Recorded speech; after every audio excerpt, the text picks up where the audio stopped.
नमस्कार, मैं सी आशुतोष। आज की वीडियो में आपको बताने जा रहा हूँ FSSAI के बारे में। इसको हम आम चलन में फसई भी बोलते हैं, फसई लाइसेंस भी बोलते हैं और इसकी जो फुल इसका जो है नाम वो है food safety and standard authority of India.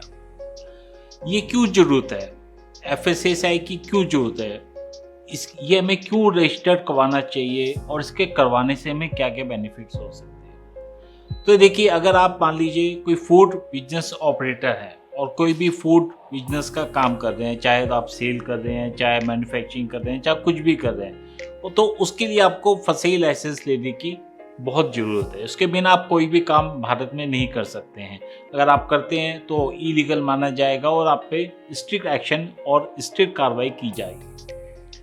तो हम बात करते हैं कि FSSAI लाइसेंस बनवाने के क्या क्या बेनिफिट्स हो सकते हैं। देखिए, अगर आप FSSAI लाइसेंस बनवाते हैं तो सबसे ज़्यादा बेनिफिट आपकी जो भी प्रोडक्ट है, जो भी आपका फूड प्रोडक्ट है, उसकी क्रेडिबिलिटी बहुत ज़्यादा मानी जाती है और जितने भी लोग हैं उसको ईजिली उसको परचेज कर सकते हैं। इसका लीगल भी बेनिफिट्स है। आप लीगली तो खैर बिना FSSAI के कोई भी फूड बिजनेस आप नहीं कैरी कर सकते हैं। तो ये सबसे इम्पोर्टेंट, एक तो क्रेडिबिलिटी और दूसरा लीगल।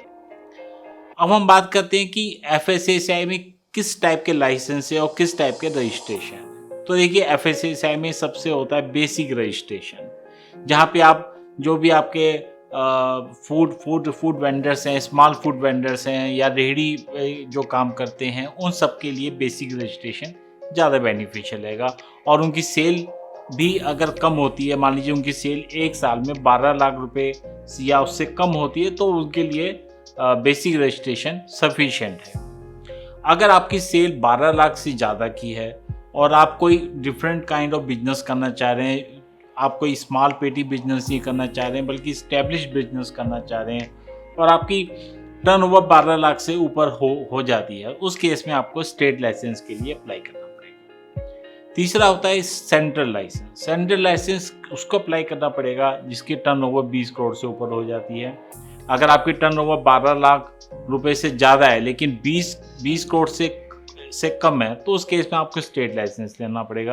अगर आपकी टर्नओवर 20 करोड़ से ज़्यादा हो जाती है, देन आपको सेंट्रल लाइसेंस अप्लाई करना पड़ेगा।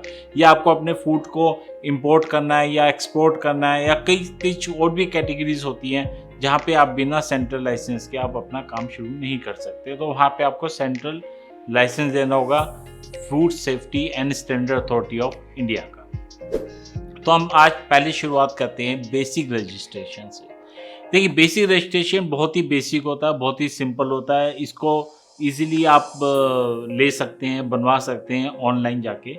इसकी साइट होती है foscos.fssai.gov.in। इस साइट पे अगर आप जाते हैं तो और अपना बेसिक रजिस्ट्रेशन करना चाहते हैं तो बहुत ईजी है।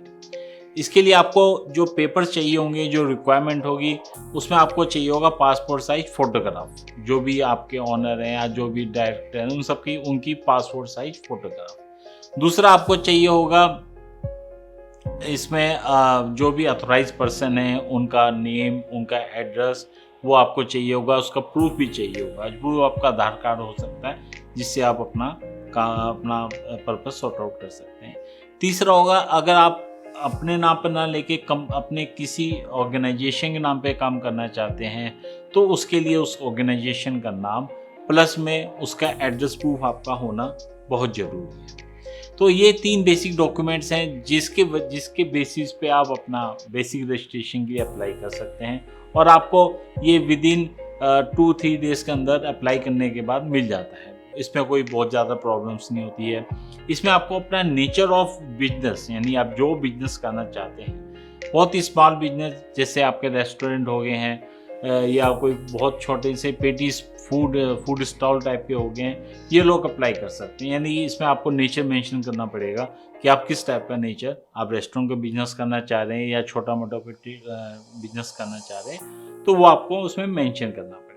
हाँ, अगर आप मैन्युफैक्चरिंग करना चाह रहे हैं तो मैन्युफैक्चरिंग इसमें अलाउ नहीं हो पाएगी। मैन्युफैक्चरिंग के लिए आपको स्टेट लाइसेंस या सेंट्रल लाइसेंस लेना पड़ेगा, जिसके बारे में मैं आपको अगले वीडियो में बताऊंगा।